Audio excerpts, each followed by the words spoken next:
लेकिन मैं आज मानता हूं पहलगाम की घटना के बाद ये मेरा अपना व्यक्तिगत न केवल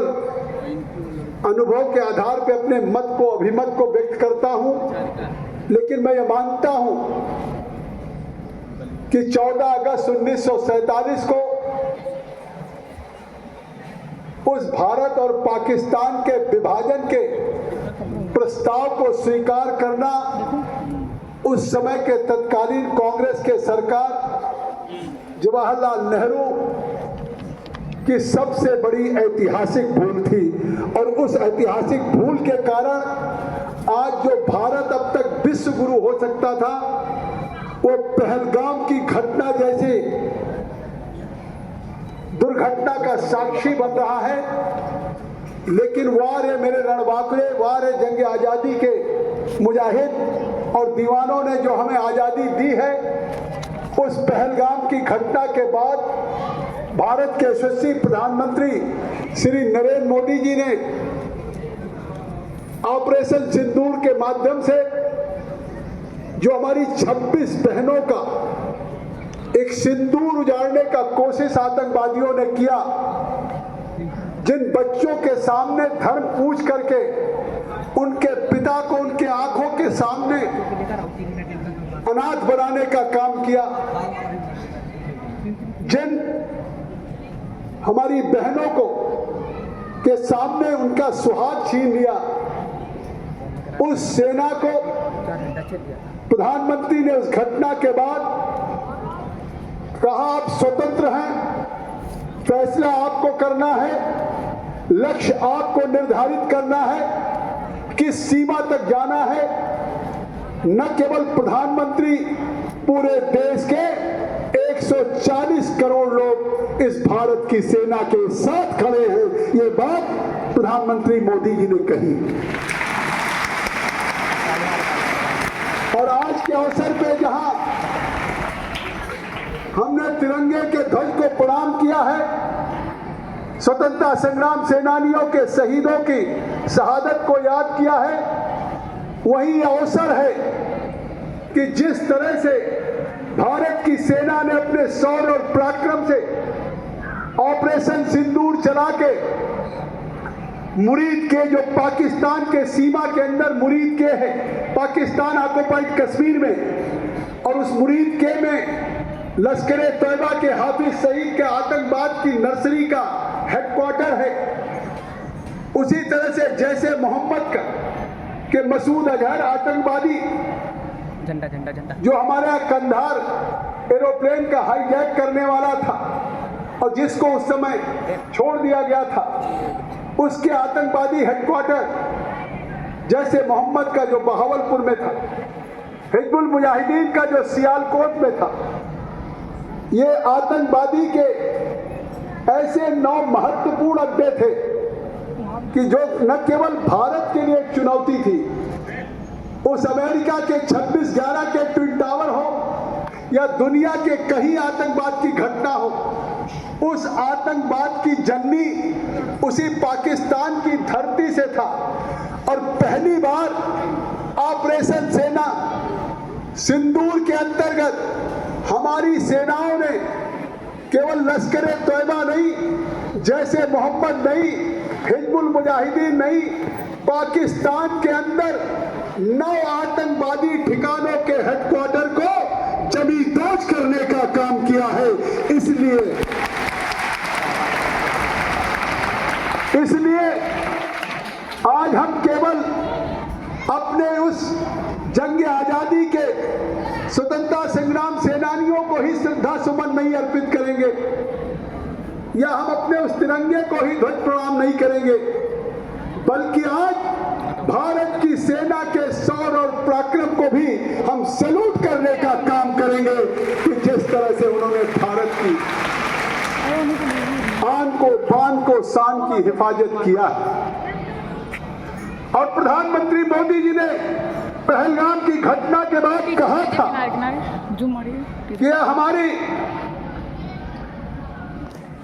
जो सुहाग या हमारा सिंदूर हमारी बहनों को छीना है,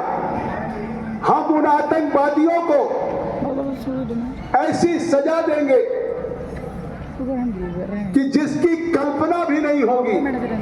और इस बार आतंकवादियों को ही सजा नहीं देंगे, आतंकवादियों के आकाओं को भी हम धूल भूषित करने का काम करेंगे। ये संकल्प लिया था मोदी जी ने और पहली बार दुनिया को संदेश गया कि उस पहलगाम की घटना के बाद भारत की सेना ने अपने शौर्य और पराक्रम से न केवल उन आतंकवादियों को मौत के घाट उतारा, बल्कि पाकिस्तान के उन आतंकवादियों के ठिकानों को भी जमींदोज करने का काम किया। और जब पाकिस्तान के उन आतंकवादियों के जमींदोज ठिकानों को किया गया तो पाकिस्तान की सरकार से हमने आह्वान किया था कि आतंकवाद के खिलाफ आप कार्रवाई करिए, लेकिन पाकिस्तान के हुक्मरान आतंकवादियों के खिलाफ कार्रवाई करने के बजाय उनकी तरफ से खड़े हो गए, उनके साथ खड़े हो गए। और जब उनके साथ खड़े होके उन्होंने टर्की के, चाइना के ड्रोन और मिसाइल का इस्तेमाल करना शुरू किया तो हमारे एयर डिफेंस सिस्टम के S-400 ने उनके सारे ड्रोन और मिसाइल को चकनाचूर कर देने का काम किया है।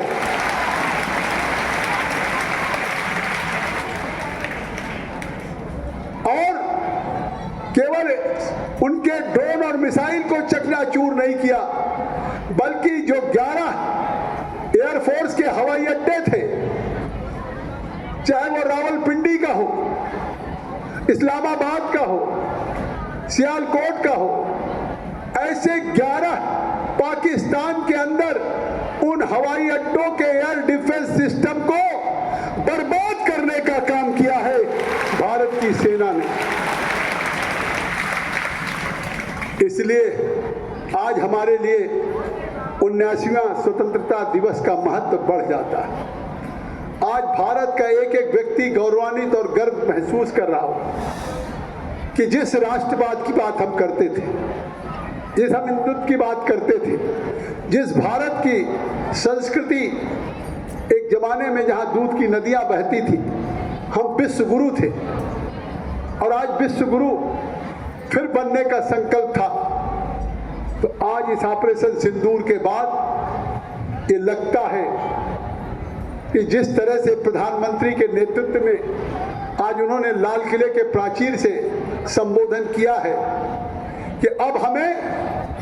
विकसित भारत, आत्मनिर्भर भारत बनाना है। मैं इसमें केवल 2 मिनट आपको कह दूं, आप भारत के भविष्य। बहुत से लोग कहते होंगे ये प्रधानमंत्री मोदी जी का नारा है विकसित भारत, आत्मनिर्भर भारत। लेकिन शायद आजकल टीवी पे आप देख रहे होंगे कि जैसे हमारा पाकिस्तान से भी वॉर हुआ, वो वॉर सीमाओं पे हुआ, ऐसे दुनिया में हमारे ऊपर इकोनॉमिक वॉर हो रहा है, हमारे ऊपर टैरिफ का वॉर हो रहा है। तो तात्पर्य है कि जो भारत की तेजी से बढ़ती हुई अर्थव्यवस्था है, दुनिया में सबसे तेजी से बढ़ती हुई, India is becoming one of the fastest growing economy at the rate of 6.5%. It is a matter of pleasure and proud for us कि now India has reached the height of among top 5 economy of the world. दुनिया के, विश्व के 5 अर्थव्यवस्था में आज भारत की अर्थव्यवस्था पहुंच गई। जिस ब्रिटेन और ब्रिटानिया हुकूमत की हमने 200 वर्षों में गुलामी किया, उस 200 वर्षों की गुलामी में आज आप यकीन कर लीजिए कि उस